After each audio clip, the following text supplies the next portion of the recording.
We did some digging and found out for you more people than usual are voting early this election season. It seems issue 2 is a big reason, but if you want to vote early, you only have one chance left in most counties. Jordan Burgess is live to explain your deadline. Jordan?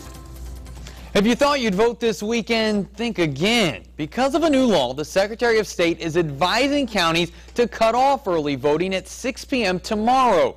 But even with that change, election officials are seeing some historic numbers. So you're going to vote? Yes, I am. Okay. They show up on their lunch breaks or days off.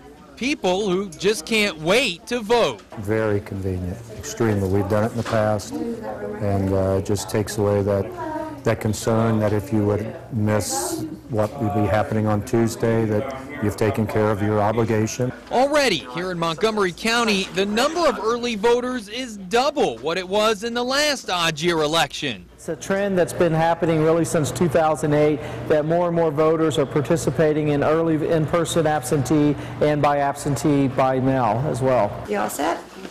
We've learned 10 to 15% of votes cast this year are expected to be early ones. That's despite the fact that Montgomery County didn't offer weekend hours for this election season. I think that number would have been higher if we had extended hours. However, we didn't have that ability this time.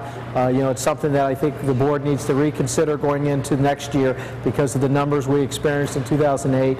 Next year's presidential election may seem like a long time away, but it's never far from the minds of these workers who view this year as a test run of sorts for 2012. Every decision we make is kind of geared toward that. And we looked into a few things you should know about voting this year. If you're voting absentee, that ballot needs to be postmarked on Monday at the latest, or you can hand deliver it to the Board of Elections on Election Day. If you're voting on Election Day, turnout is supposed to be 48 to 50%, which is a little higher than normal for an odd-year election. So while you likely won't see long lines, you probably won't get in right away either. Reporting live, Jordan Burgess, 2 News on your side.